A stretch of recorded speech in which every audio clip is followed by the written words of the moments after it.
Bonjour et bienvenue dans 5 minutes pour Christ.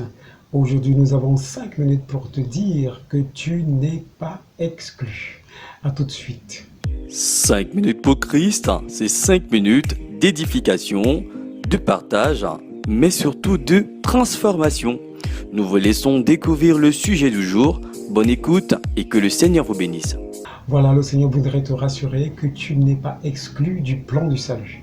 Tu n'es pas exclu de son projet. Tu n'es pas exclu de la grâce qu'il accorde à tous ceux-là qui viennent à lui. Tous ceux-là qui acceptent le Seigneur Jésus-Christ comme Seigneur, Sauveur et unique Maître. Mais comment comprendre ce message et pourquoi insister sur le fait que nous ne sommes pas exclus?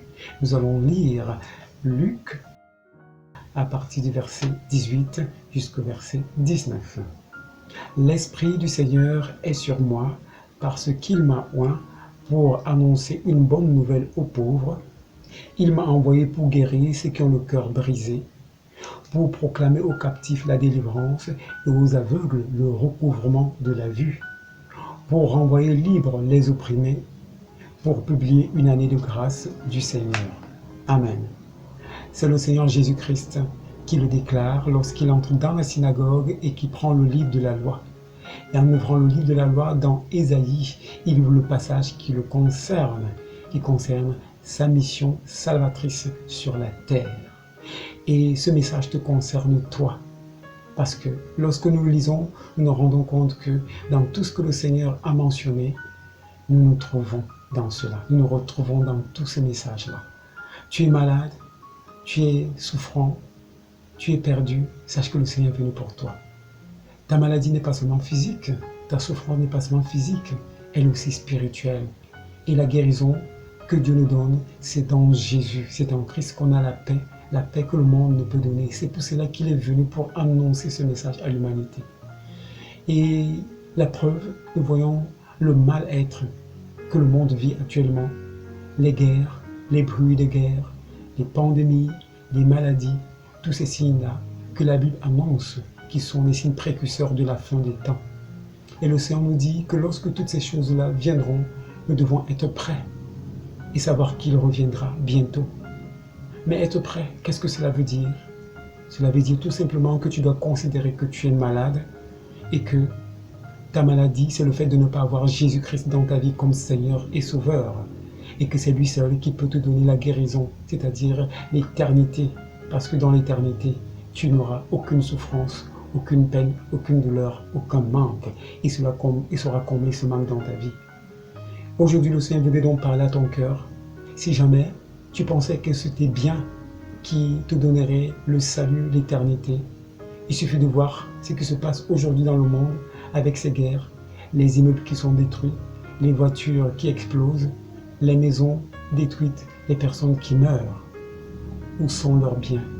Leurs biens sont passagers, ils sont terrestres. Mais où vont-ils, ceux-là qui meurent? Point d'interrogation. Le Seigneur te dit donc, pour être sauvé, pour vivre cette éternité qui est meilleure que la vie terrestre, il est important d'accepter le Seigneur Jésus dans ta vie comme Seigneur, comme Sauveur et unique Maître, et que cet évangile qu'il présente aujourd'hui concerne tous les hommes de la terre. Parce que malgré les biens, malgré les ressources que nous avons toujours un vide qui ne sera jamais comblé. Si ce n'est Jésus, qu'est-ce qui vient nous combler? Parce que les richesses qu'il donne en nous sont éternelles. Et l'éternité, c'est un séjour qui nous donne de vivre dans le paradis, où il n'y aura ni guerre, ni bruit de guerre, où une paix éternelle régnera. Si aujourd'hui tu te sens concerné par ce message, sache donc qu'il est temps pour toi d'ouvrir ton cœur et de donner ta vie au Seigneur Jésus. Parce que tes biens ne t'amèneront pas au ciel.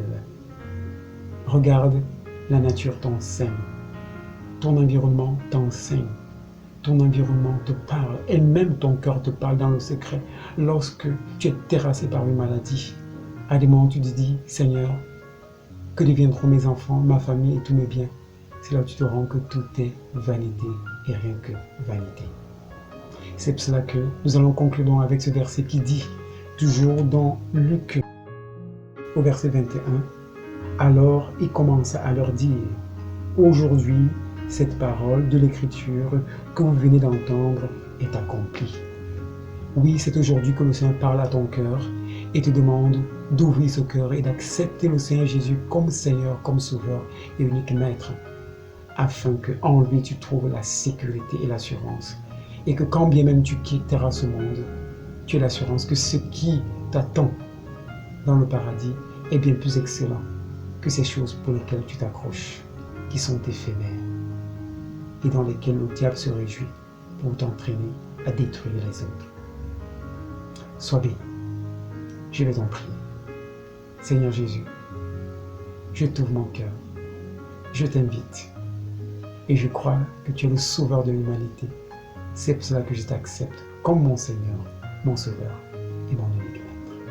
Si tu as prié avec foi, crois que le Seigneur est avec toi. Sois sûr de ton salut.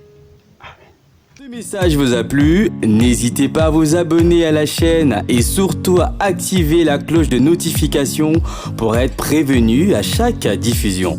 Des questions ou des préoccupations, contactez-nous via les coordonnées ci-après. Que le Seigneur vous bénisse.